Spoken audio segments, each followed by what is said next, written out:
Good evening, Valley, and thank you so much for joining us on this week's edition of UTRGV-TV. I'm Nathaniel Puente. We start off in Brownsville, where a Casa Bella resident finds a toxic substance in her cup of orange juice. Betty Lou Infante has all the details. Behind me are the Casa Bella Apartments located on the UTRGV Brownsville campus, which house over 400 students each year. The students residing in these apartments are supposed to feel safe and secure living out their everyday routines, but for one female student, the danger was found inside her dorm. This incident was one nearly a duplicate from the 1988 teen drama movie Heathers. In the film, the character Heather Chandler dies after unknowingly drinking a cup of a cleaning chemical substance. In this case, the female student was about to drink her cup of orange juice, tasted it, and found it was bitter. She eventually discovered her roommate poured laundry detergent into the beverage. According to UTRGV Chief of Police Raul Munguia, the roommate's intentions were unknown, but there was discourse between the two before the incident occurred, and they no longer lived together. Those are Class C misdemeanors are fine only, and it can be anywhere from $0 to $500 fine. The suspect will have to go through municipal court and actually answer to a judge about what occurred. We spoke to the UTRGV Director of Health and Wellness, Cristel Escalona, to discuss the effects laundry detergent has on the body and what would have happened if the female student had ingested the detergent. Her reaction says it all. That happened here? I can't believe somebody did that to another human. Now, when you eat these things, it starts breaking down what you're made of. So you suffer like burns in your esophagus. You can actually suffer burns in your lungs and have trouble breathing. And that's why a lot of people started to die as a result of ingesting those Tide Pods specifically. Escalona states if you are ever found in this type of situation, Poison Control Center should be contacted immediately. Remember, if you see anybody behaving in a suspicious manner or see any suspicious activity on campus, you can call Campus PD at 882-7777. Reporting in Brownsville for UTRGV-TV, I'm Betty Lou Infante. 9 out of the 10 constitutional amendments voted on in last week's election passed, one dedicated to increasing funding for cancer research. Our reporter, Rocio Villalobos, spoke with a representative from the American Society to find out what this bond aims to achieve and how it affects Hidalgo County residents. Rocio. With well over half of Texas voters casting their ballots in favor of Proposition 6, a $3 billion bond is going toward the Cancer Prevention Research Institution of Texas to continue funding grants and research initiatives. I spoke with the American Cancer Society's Texas Senior Governmental Relations Director for the Cancer Action Network about what has been accomplished over the years and how this additional funding from taxpayer grants is critical for moving closer to a cure. Since 2007, CPRIT's been responsible for funding projects throughout the state that either fund scientific research to find new treatments and new cures, or fund prevention programs that offer free screenings or healthcare services. She adds that between 2010 and 2015, Texas's cancer mortality rates have dropped by 9.2%, which the ACS believes is related to CPRIT's efforts. And while they do not receive any of the funding, Hench says they are still impacted by the institute. Our organization's mission is to lead the fight against cancer. What the Cancer Action Network does is advocacy on legislation and public policy that's going to help do that.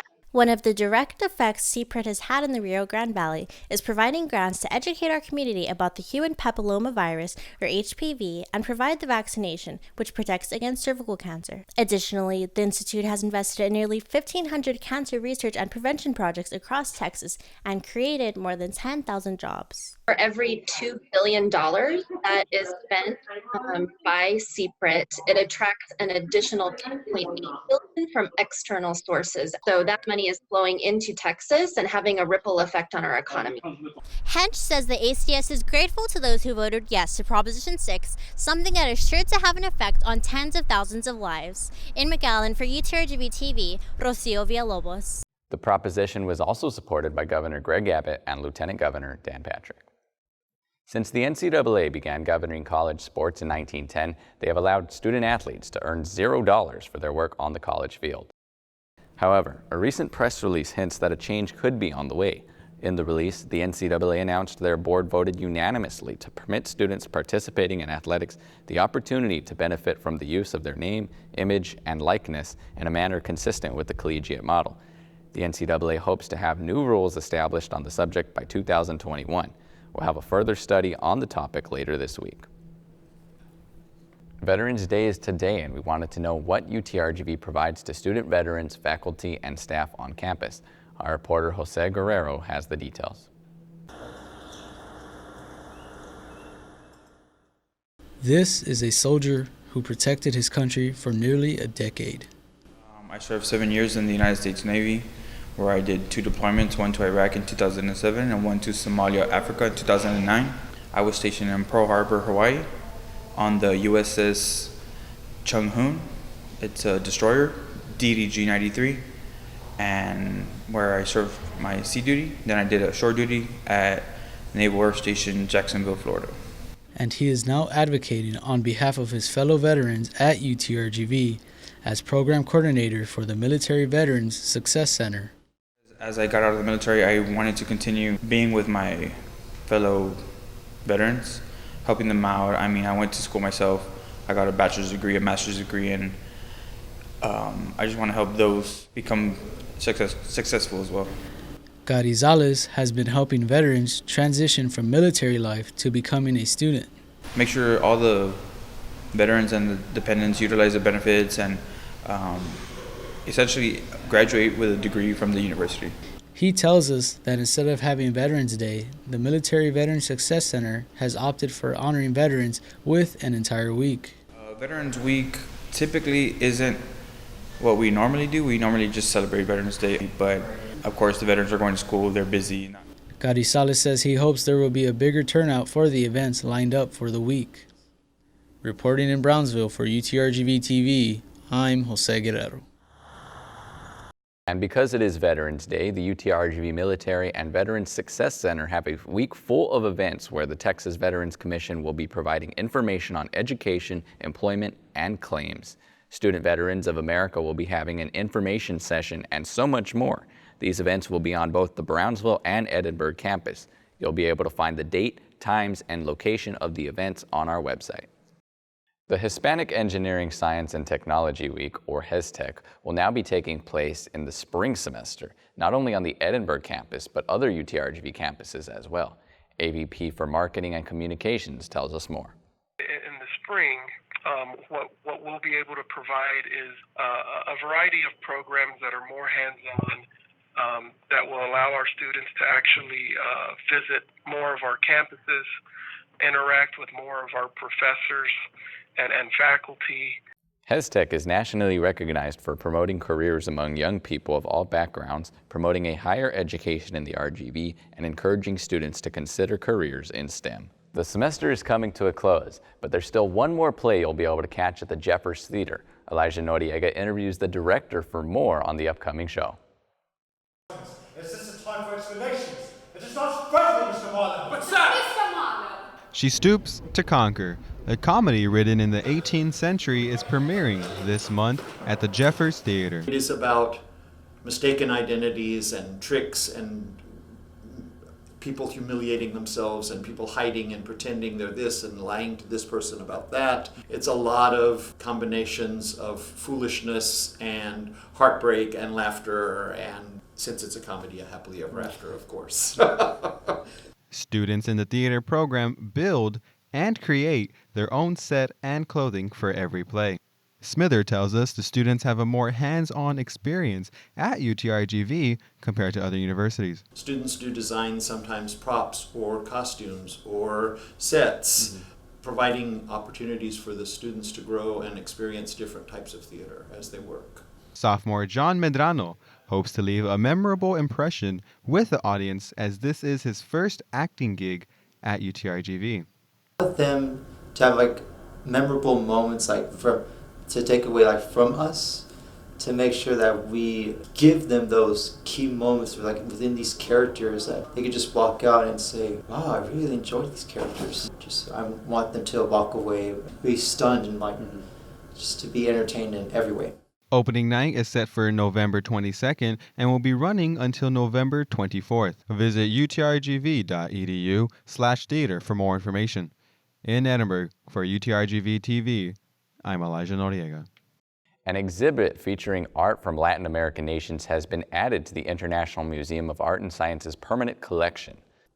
The Mexican and Latin American folk art exhibit opened earlier this year after the museums received a grant from the National Endowment for the Arts and the Raul Tijerina Jr. Foundation. Local artist Ann Moore has a collection on display, and other pieces, including masks, sculptures, and metal art, come from Mexican states, Peru, and other Latino countries. The Director of Education tells us the art from each region has distinct characteristics. So folk art originally is made from regional communities that use materials that they can access easily, such as clay, metal, for example, is really popular, wood, and so you'll see a lot of carving and weaving, and then these practices are passed down through generations. IMAS adds it intends to keep the exhibit up for 2 to 5 years. And here's UTRGV-TV's Noticias en Español with reporter Kim Mesa.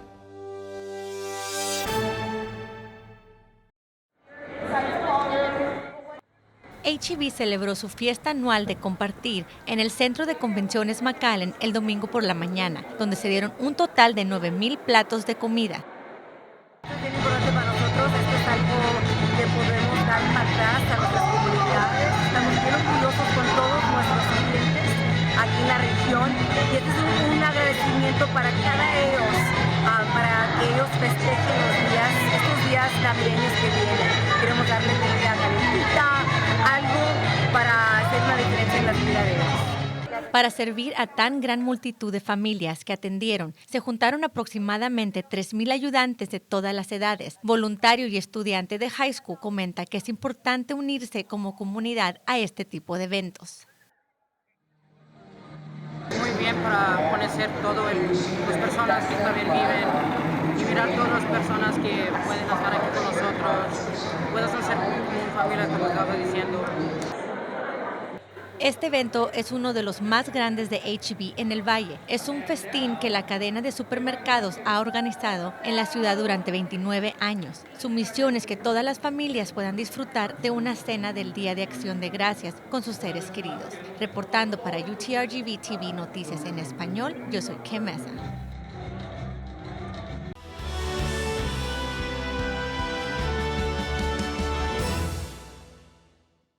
Hey, thanks, Kim. Sharing is great. To keep that spirit going, we have a whole feast of games to go over in this week's UTRGV Sports Highlights. We start with women's soccer, who are wrapping up their season at the WAC tournament.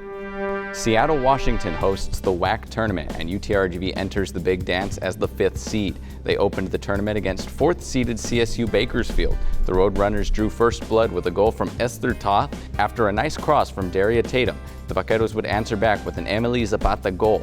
Both teams stayed locked at 1 and finished out the overtime periods without finding another goal. No draws in the playoffs. It's time for the most exciting part of soccer, penalty kicks. Senior Kinga Shemek defended the net for UTRGV, while Andrea Neves did it for the Roadrunners. The schools missed the first 5 shootout attempts thanks to some great goalkeeping, but UTRGV broke through thanks to Alina Sapala and Sarah Bonney to win this one with 2 penalty kicks. After that dramatic win, UTRGV took on the top-seeded Seattle U Redhawks. Now this game is in Seattle. This is their turf. Still, the Vaqueros held their opponent out of the net for the first 76 minutes, but the powerful Redhawk offense broke through with Lauren Brown. Seattle U followed this win with a victory in the WAC finals to win the tournament. And hey, congrats to Seattle. Now while one WAC tournament wrapped up, another is set to begin. UTRGV came into the weekend ranked 7th place in the WAC standings, and there are 7 teams that make it into the men's soccer WAC tournament. So all UTRGV had to do to make it into the tournament was defeat the last place Incarnate Word Cardinals. Should be easy, right? Well, that's why they play the game. We head out to the football pitch, or should I say the gridiron. Either way, they're playing some kind of football here. The Cardinals have only won 1 conference game this year. Not a big challenge here. Wait, there's a nice move from Carol Wensgrick to snag the open net goal. Well, no big deal. That's only Incarnate Word's 5th goal of conference play. There's no way they'll score another goal. This one from Jonathan Diaz. It's the most goals the Cardinals have scored in a game since August, as they close out this one, winning 2-0. It's a tough way to soccer to close out their year, but just as they end their season, another one begins. Basketball is back, and men's basketball got things started in South Dakota. UTRGV's 2019 campaign tipped off in South Dakota, and right away the Jackrabbits ran away with a big lead. South Dakota's Douglas Wilson led the game with 24 points on the night. Ultimately, UTRGV would fall in this one though, 70-57. A tough loss there, but the women's team had a chance to defend the home court. They were taking on Texas Southern, and hey, both teams have the shape of Texas in their logo, and you don't want to mess with us. South Texas meets Texas Southern at the UTRGV Fieldhouse. The Vaqueros got up 3-2 thanks to Megan Johnson knocking down a three-pointer, but that was the last time UTRGV led as Texas Southern dominated the night. Siani Crier led both teams with 26 points on the night. In the end, Texas Southern won this one 71-44. The Vaqueros got another chance at home though. This time they took on Minot State. Early on, this looked like a close match. The Beavers led after the first quarter 22-20, but UTRGV went on an impressive run the rest of the way to pick up the win. The Vaqueros outstole Minot State 16-4 as they ran away with this one 75-56. So women's basketball starts off their season 1-1. Men's basketball has their next match tonight. They're playing Howard Payne in their home opener, so that should be exciting.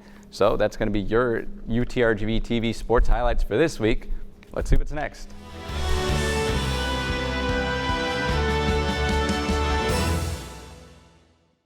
Now here's this week's police reports released to us by UTRGV PD this past week. On Monday, November 4th at 7:14 a.m., an officer was dispatched to the UTRGV Health Affairs West building in reference to threats that were made to several UTRGV students on Saturday, November 2nd by a current male student. A faculty member and 4 students reported the incidents occurred on said date at a fundraiser held in University Parking Lot E32. Investigation revealed an assault by contact where a female student reported she felt the touch to be offensive, provocative had occurred. A terroristic threat had also been made by the student towards his classmates. The student was placed under arrest by UTRGV detectives and transported to the Edinburgh City Jail. The incident was referred to the Student Rights and Responsibilities for further review. That same day, detectives during the investigation of the previous case determined a second terroristic threat had occurred after the fundraiser event had concluded. A male student reported he had received a threatening voice message from the same student suspect. The student was charged with a second terroristic threat. Incident was referred to Student Rights and Responsibilities for further review. On November 6th at 2:21 p.m., a male student reported forgetting his backpack, which contained a firearm, inside a restroom at location. Upon reviewing the building cameras, officers observed a male walking with the backpack into a classroom on the first floor of the building. Officers made contact with the male who had placed the backpack on the podium in class, waiting to see if anyone would claim it, assuming it belonged to a classmate. Prior to releasing the property back to the owner, officers ran a check on the firearm serial number, which came back clear. A report was generated for documentation purposes. That's all we have for you this week. But remember, if you have a story you would like for us to know about, or know someone who is making an impact on campus or in the community, you can contact us through our social media or email us at tv@utrgv.edu. We have community and UTRGV news for you every week. See you next time.